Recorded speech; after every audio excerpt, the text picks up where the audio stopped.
Bonjour à tous, j'espère que vous allez excellemment bien. Aujourd'hui, on se retrouve pour parler voile, pour faire le débrief de ce grand départ, de cette première journée du côté de la Arkea Ultimate Challenge. On va voir qui a plutôt été intéressant, même si on est encore dans le début de course. On va un petit peu expliquer le règlement aujourd'hui.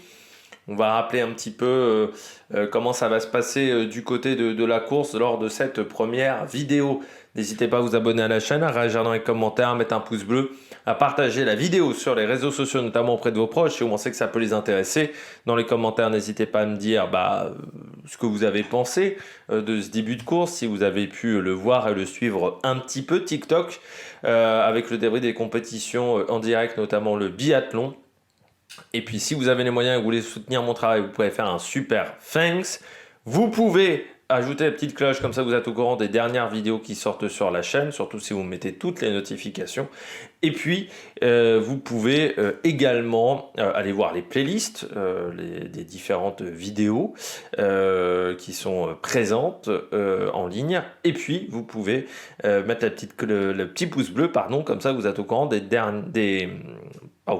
je vais y arriver. Comme ça, vous pouvez indiquer si vous avez aimé ou non cette vidéo. Et puis, ça la met également plus en avant sur YouTube. On va regarder donc le classement pour le moment de cette première étape. Eh bien, c'est assez serré. On est au large de l'Espagne pour le moment, lors de cette première soirée. Vous voyez donc l'Espagne qui est ici. Avec un gros paquet devant. Alors tout à l'heure c'était Actual qui était en tête en début d'après-midi. Désormais c'est Maxi et Edmond de Rothschild.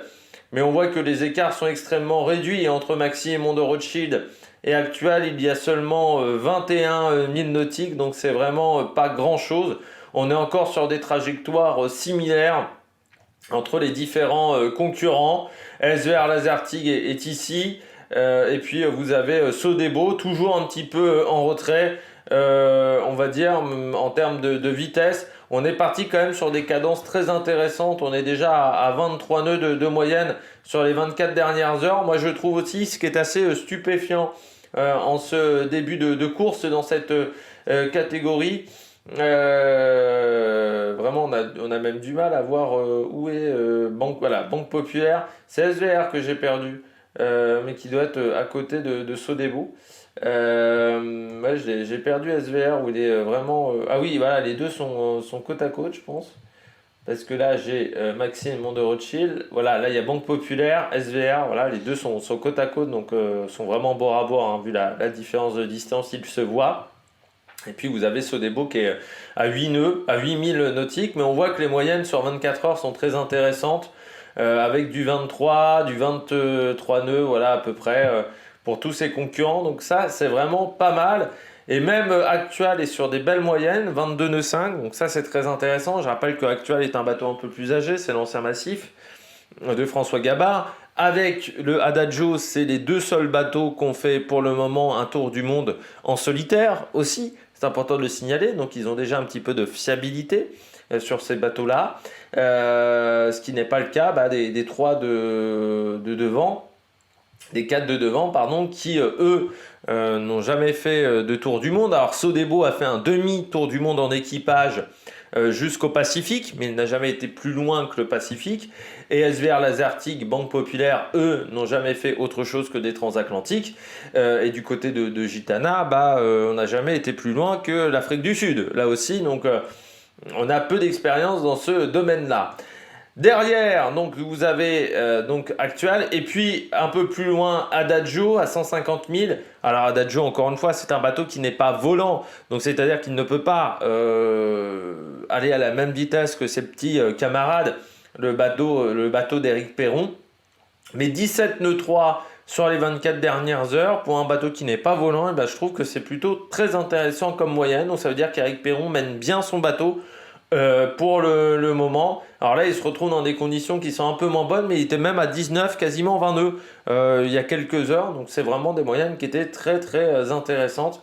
Je rappelle qu'on est parti depuis un jour et 5 heures désormais de course, vu qu'on était parti hier à 13h30. 30. Du côté de la météo, bon, on va regarder un petit peu la météo dans les 12 prochaines heures. Vous voyez, donc il va falloir traverser une zone avec un peu de, pas énormément de vent là, dans les heures à venir.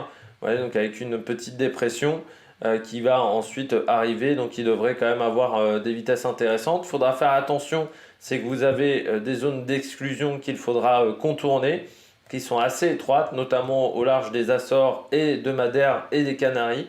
Donc il y a vraiment des grosses zones d'exclusion. Donc là, il va falloir trouver la bonne route qui va peut-être se refermer à certains moments.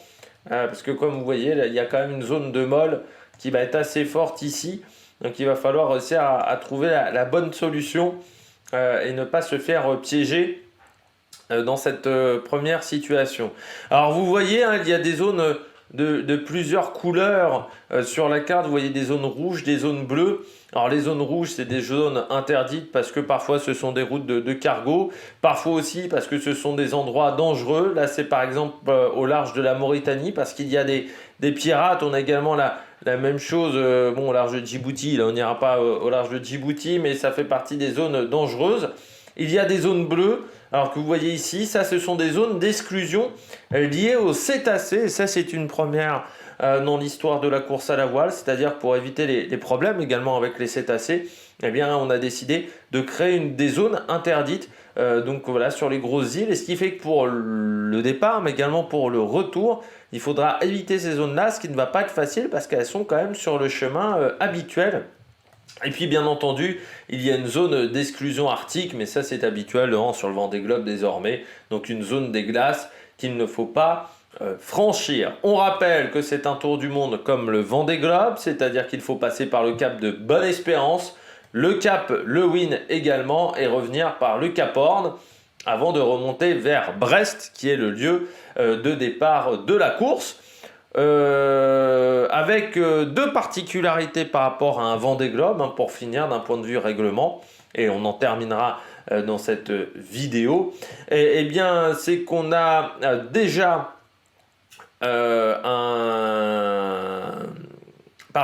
on a la possibilité d'avoir un mode Ghost 2 fois pendant la course, c'est-à-dire que pendant 24 heures, il y aura un mode fantôme, c'est-à-dire que les concurrents vont disparaître des cartes. Par exemple, si Gitana active son mode Ghost, par exemple, il disparaît de la carte. C'est-à-dire que moi, je ne verrai plus Gitana. Ça ne veut pas dire qu'il est hors course, ça veut dire qu'il continue d'avancer, mais que ses adversaires ne pourront pas savoir où il se situe sur la carte et donc ce qu'il a décidé comme choix tactique. Ça va être intéressant dans des zones compliquées. On pourrait penser au poteau noir, on peut penser à la remontée de l'océan Atlantique, au large du Brésil. Ça dure toujours des plombs, il y a toujours des coups tactiques à faire. Et puis pourquoi pas dans les mers du Sud, dans une zone où certains passeraient au-dessus de la zone des cétacés, ici, puis certains concurrents décideraient de passer par en dessous. Il pourrait y avoir des choix stratégiques. Donc ça, c'est 2 fois 24 heures pendant la course. Autre particularité également, contrairement à un Vendée Globe où les arrêts sont interdits, là, les concurrents ont la possibilité de s'arrêter pour réparer, mais à chaque fois, l'arrêt devra durer au minimum 24 heures. Donc ce sont quand même des arrêts qui vont être assez coûteux, mais on sait que ces bateaux-là sont quand même plus fragiles que des IMOCA du Vendée Globe. Donc on a la possibilité encore une fois de réparer de cette manière. Donc on rappelle pour le moment, c'est Gitana qui est en tête devant Banque Populaire, SVR Lazartigue et Sodebo. Ça c'était au point de 19h. Parce que la situation peut évoluer pendant la nuit. Pour l'instant, il n'y a pas de dégâts sur chacun des bateaux. La première nuit a plutôt été calme, même si le vent a un peu accéléré au cœur de la nuit. Le vent a été un petit peu plus fort, mais c'est vrai que les conditions de départ étaient excellentes. Et donc, il y a bien SVR Lazartigue en course, parce que c'est vrai que pour SVR Lazartigue, la situation a été un petit peu compliquée. Parce qu'à la fin du retour pour la Transat en double, il faut savoir que la plupart des concurrents ont fait la Transat en double, la Transat Jacques Vabre, et puis ensuite sont revenus en convoyage. Et bien lors du convoyage, SVR Lazartigue a eu une fissure sur son bras de liaison entre un des flotteurs et la coque centrale. Et pour réparer, ça a été assez chaud parce que ils ont remis à l'eau le bateau dans la nuit, je crois, de jeudi à vendredi pour une arrivée samedi C'est-à-dire qu'il est arrivé samedi à Brest, il est reparti dimanche. Et pendant un certain temps, quand la casse est arrivée, on ne savait vraiment pas s'il allait pouvoir repartir assez vite pour franchir la ligne d'arrivée. Donc du côté de Merconcept et des équipes de François Gabard, on a fait un sacré travail pour réparer ce gros dégât. On est encore loin de l'arrivée, hein, vous voyez, vu qu'on est encore à 23 000 nautiques de l'arrivée. Donc il y a encore beaucoup de boulot pour ces skippers. J'espère que vous avez aimé cette première vidéo. N'hésitez pas à vous abonner à la chaîne, à réagir dans les commentaires, à mettre un pouce bleu. Puis nous, on se retrouve dès demain pour faire le débrief de cette deuxième journée. Allez, ciao ciao sur la Mélec Production.